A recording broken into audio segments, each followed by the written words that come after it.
So just to introduce, this is Myrrhia Resneck, and her collaborator is up at her farm in Cape Hay Valley. Sally Fox is doing a hand spinners workshop because she's bringing her cotton breeding program back after many years of it not happening. She's re-engaging and is immersed in everything from weeding to farm tours. So she sends her best. You can find Sally's items in the church, but I think there's a really special collaboration that I saw. I was down at a conference called Sustainable Brands, which is an interesting set of terms in itself. And Sally Fox, the farmer, was wearing this at the brands, so all these very high-tech, very uber highly constructed performance wear pieces were being shown. And Sally's piece got so much attention from all of the different brands, materials designers. And I asked her, what happened with that? And so she started to tell me. And so I think this collaboration really was something that took not only me, a layman, looking at it by storm, but it took a whole industry by storm when we showed it at this event. And so I thought it would be nice to share with you all this collaboration between a farmer and a designer of a different flavor. Yes. So I've been working with Sally Fox's yarn since the spring of 2012, and I contacted her after I learned about the Fibershed. And we've become friends over the years. I have a lot of admiration for Sally, and the way she works really inspires me. And she approached me because, I design a lot. I have a lot of different designs, but she wanted something specific. She knows what she likes, I'm not surprised. And so she sent me in the mail these little, and I should have given this to you as a slide, but no, I don't know how to get it, but she basically sent me like we could pass this around, some 4x6 sketches of what she wanted. This is really, I'm a designer, but I really have to say this is Sally's design. And I just, over the phone, I told her, measure yourself here, measure yourself here. She did a little sketch, and I was able to translate it into something pretty cool. I tried a new technique with this design. My knitting machine has a special yarn feeder that will keep two yarns separate. And so we have a ground of black and then the contrast color of her brown cotton. This first sample, we used Tencel, which is a commercial yarn, industrial yarn. But right now we're working together to get her brown merino spun fine enough to be part of this design, and also experimenting with some other fabric color combinations to create this fabric to be 100% Fibershed. Oh yeah, we can share this. So some of the reasons that I got interested in knitting the way I'm knitting now with this big industrial knitting machine is I want to create a new business model for apparel manufacturing that values labor above capital and is part of a local supply chain that is really acknowledges the value of the land and human labor and each of our individuality, or all of our individuality here. And it's going well.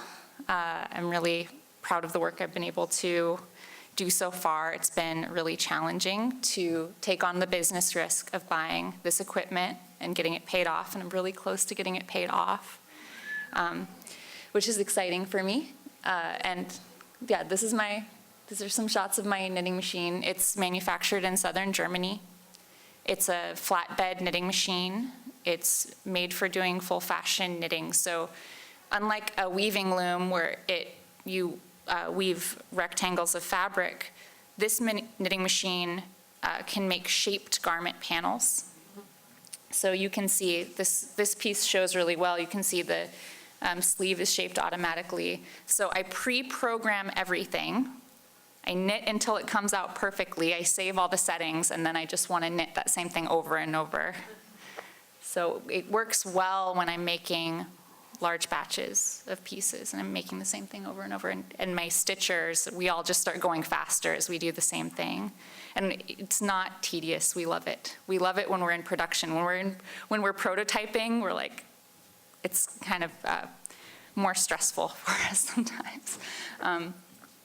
And I am really excited about the wool mill happening in Ukiah and Mendocino County, because right now, my challenge is using the wool that we have now, the hand-spun wool, or even the wool that comes from some of the more rustic mills, is it's spun thick, and it's spun in small skeins, and it's given to me in hanks.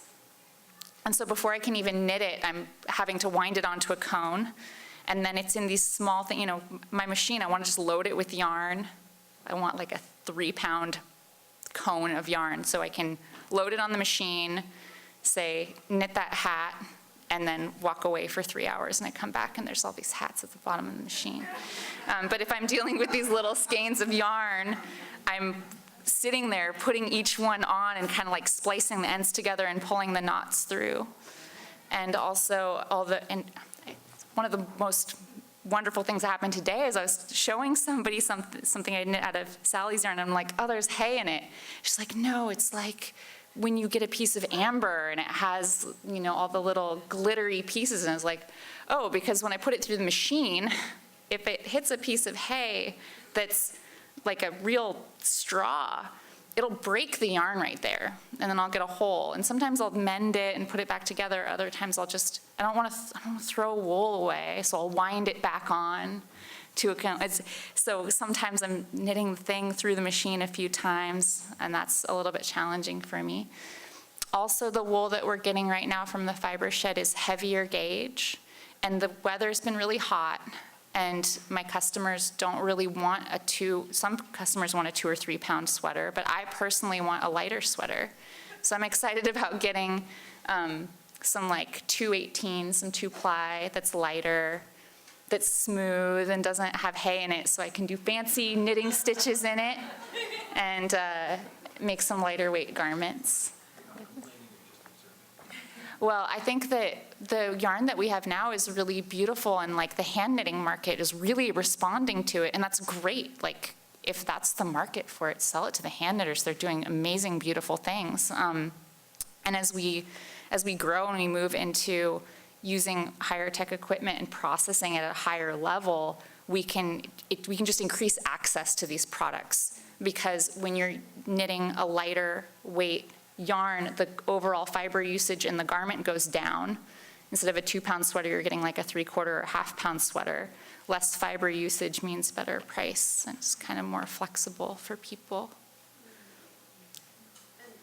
Do you want to talk about your, have you spent time with, this is Sally in her breeding plots. We brought her in to say hi. Anything to say about that relationship anymore? Sure, yeah, I mean, I like to just check in with Sally. This is really something you described well at the Grow Your Jeans event. You know, people I work with in the fashion business, they're like, hot pink stretch pants, make it happen. That's what we need for this season. But instead I call up Sally and be like, what do you have? What do you have in terms of yarn? What do you need to move through? I'll respond to that. So I'll call her every once in a while. I'll be like, how's it going? How much yarn do you have left? Can I buy all of it? So that there's enough for me. And traveling up to her farm, I was just up there last weekend. It's just kind of mind-blowing. I'm looking at wasps and bees, fighting each other for the pollen in a single flower. I'm smelling the way the cotton smells, and then when I open a box of yarn she sent me, I open the box and I can smell her fields.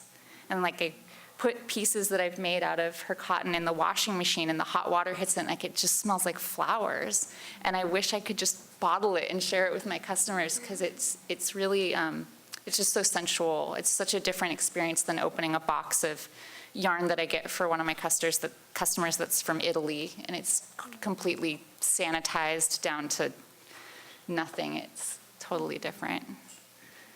So what would you want to see happen next to make that a wool? Well, right now, we're just trying to find a mill that can spin the wool light, that can spin it really fine down to like a 2-ply, like a 218.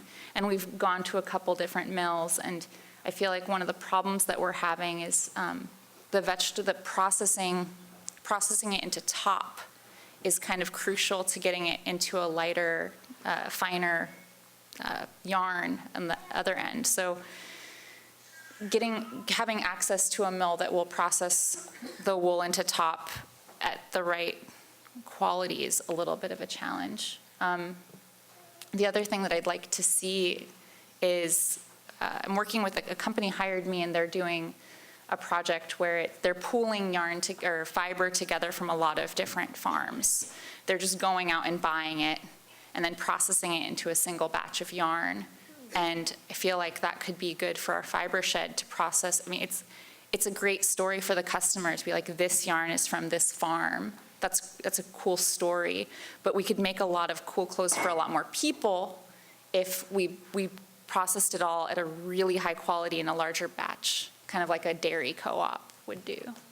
And that gets me to the question, your business model, you like working with people who have design ideas and can invest monetarily into, you like to manufacture.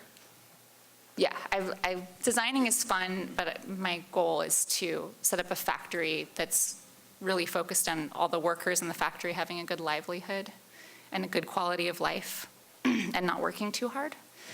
So I feel like the missing piece of our supply chain right now, because we've got great fiber, we've got people who can manufacture, integrate products, is accessing the market and explaining what we're doing. Having somebody because moving away from producing my own line, photo shoots, trade shows, handling a lot of accounts with boutiques, and just knitting has been really great. If somebody wants to take that on to do that for the Fibershed, I think it could be really powerful for all of us. That's a skull from Sally's farm. Wow. Nice. Nice.